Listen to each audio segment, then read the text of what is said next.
Dobrodošli v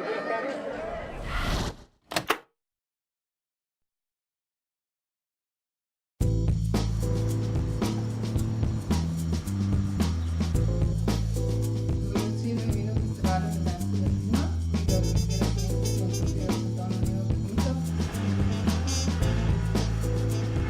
In sledil pogovor z avtorjem filma Prepovedana telesa. So after that, people did the right gallery